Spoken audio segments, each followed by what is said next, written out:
I have a problem. Ladies and gentlemen, boys and girls, turtles and squirrels, Zeus is broken. If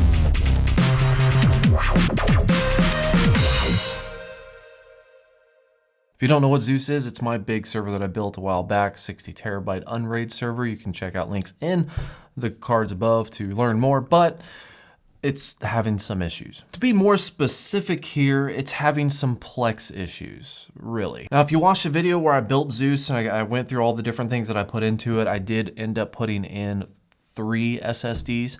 One SSD was specifically dedicated to virtual machines. The other SSD was dedicated to the cache drive for the main drive array.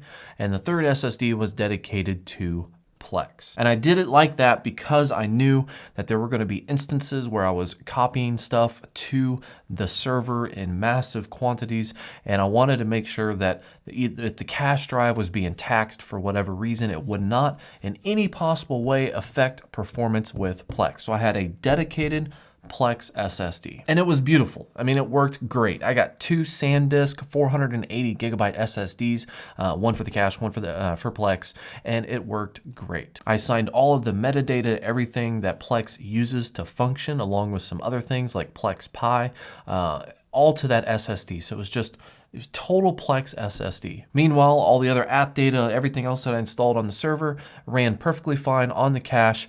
And I mean, it was a good relationship. Now, the problem here is that I cheaped out when I built this server because I was really trying to work on a budget, and I bought SanDisk SSDs, as I mentioned.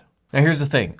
I ended up saving, when I bought those, I think like $60 between the two of them, $80 maybe. It wasn't a whole lot of money, but at the time I was building the server, I was trying to, find some ways to cut corners and actually make it make sense. But the SSDs were on sale at the time through SanDisk. They were pretty decent capacity. I thought, hey, I'll probably at least get, 3-4 years out of these things. I mean, how bad could they really be? And in all fairness, my cache drive is actually still okay, which is surprising because the cache drive gets a lot more work to it. I mean, the Plex drive has a lot of little data written to it, but the cache drive, I mean, there's a lot of data that gets dumped and moved around on my server. So the cache drive really has way more writes than my Plex drive does. So it's kind of weird. Either way, I'm having issues where Plex will not be able to initiate transcoded streams. It won't be able to play back. I get random errors. I didn't record a whole lot, but I did take one screenshot, so you can see that here. I'd randomly get this popped up when I start to play something, and it didn't matter what video it was, what quality it was, anything. I was just getting the issue. Everything to not being able to, find the codec in order to transcode it, not being able to write to the directory. I mean, it's just a pain in the butt. And I was getting like my family members to call me like, hey dude, what's going on with your server? I can't play this. What am I doing wrong? And I'm like, no, it's my server. It's broken. So to fix this, I decided to just bite the bullet and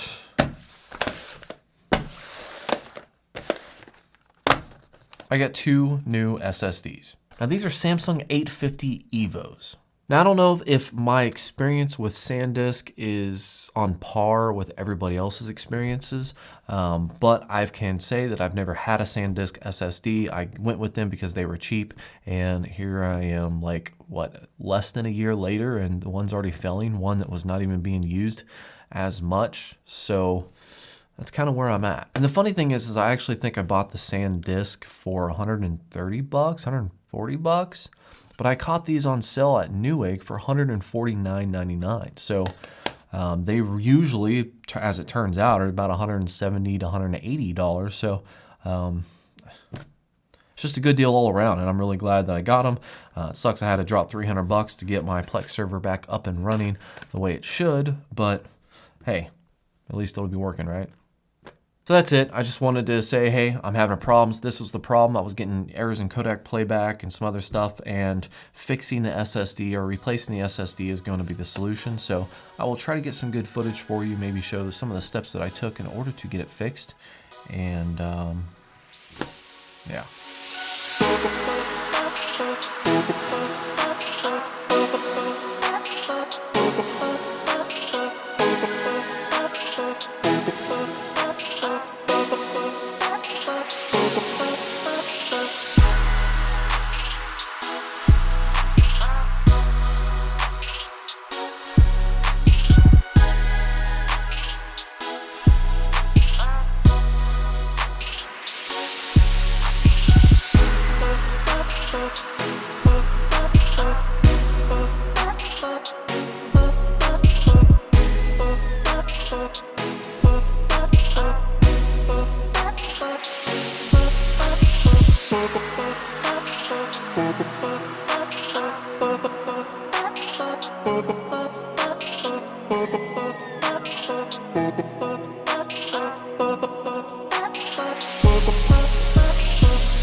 Okay, day number 2 and surgery has been completed. Now this one was kind of interesting for me because I kind of sort of knew how I was going to do what I was going to do, but I wasn't 100% sure on all of the steps. The process really was simple. Like I said before, the SSD went bad and I wanted to replace both the SSDs in the system. I mean, one failed, so the other one's probably gonna fail too.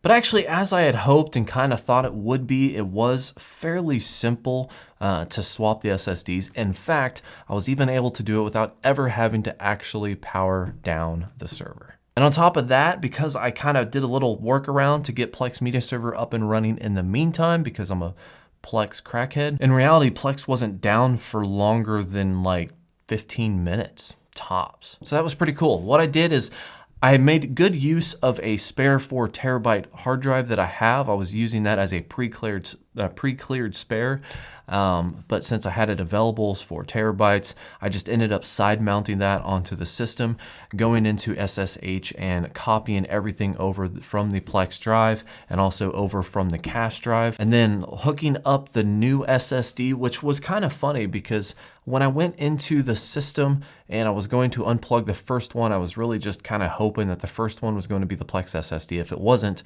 I was gonna have to plug that SSD back in and then try the other one. So first SSD that I actually ended up unplugging turned out to be the Plex SSD. So I got really lucky on that. That was of course after I copied everything from that to the 4 terabyte drive. I plugged in the new Plex SSD, side loaded it with unassigned devices, copied the stuff back over, which side note, I am not good with SSH or Linux commands. I just, ugh. I copied everything over to the new Samsung drive, side-loaded, and named it the same Plex SSD as I did with the previous Plex SSD.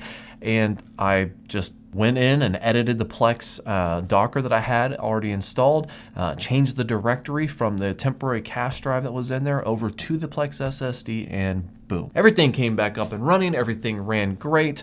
It was perfect. Now the next thing was the cache drive. I did definitely tackle this one step at a time, and this is where most of the downtime came from, because in order to manipulate the cache drive, i.e. swap it, you do have to bring down the entire array, which kind of weird. Even though the array was different from the side-mounted SSD for my ISOs and my VMs, for some reason it brought down all of my VMs, or my one VM that I had. So that was kind of weird. I'm sure there's a reason for it, but yeah, I brought it down after, of course, I copied everything folder by folder over to the 4 terabyte drive, swapped the cache out, and copied everything over. Then I started it back up. I immediately went into my Docker applications and I stopped everything from running just to make sure it wasn't trying to access app data that was non-existent. Then as soon as I did that, I just copied all of my backup cache stuff over to the new cache drive, reset all of my Docker applications, and there we are. Actually, that was it. But at the end of the day, I learned a very valuable lesson through all of this. One, do not buy cheap SSDs, especially if you're going to be counting on them for something super important like Plex data. Two, when you have 208 gigabytes worth of a Plex data folder to copy and move around, it is just a million times faster than to use SSH than it is to go in and use like the Windows browser to, access one shared and copy to the other. Okay, I kind of knew that, but I tested it and definitely a difference. And three, don't buy cheap SSDs, which was one, but still. So guys, I know this probably wasn't a super exciting, Zeus Plex Media Server build video thing, but for me, it's been kind of a big deal because, I cannot sleep if Plex is down, and I literally weep in the corner like a little girl when my server is having issues.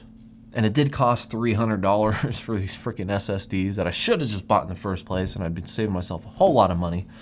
But I am gonna get in touch with SanDisk. I'm gonna be like, dude, you need to swap at least this one out because it's a piece of and it cost me a bunch of time and I hate you. But if I'm gonna have a spare SSD, it might as well be new, refurbished. I can say this, even though the SanDisk had some major issues writing data to it, it was still able to read everything from that SSD perfectly. So, and it was pretty quick as well. So even though it's failing, it's only like halfway failing. I mean, that means it can't even fail right.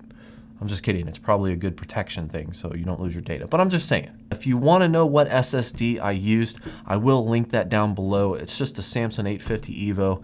Definitely, Samsung has been a trusted brand for me. I've never had a single Samsung drive fail on me before. Every SSD that's failed on me before has been just random whatever, like off-brand SSDs or cheap SSDs, you know. But I've never had a Samsung one fail yet. So that doesn't mean they're the best. It means they're the best for me. But anyways, again, thank you for watching. Appreciate every single one of you. Like and subscribe below, and have a good night.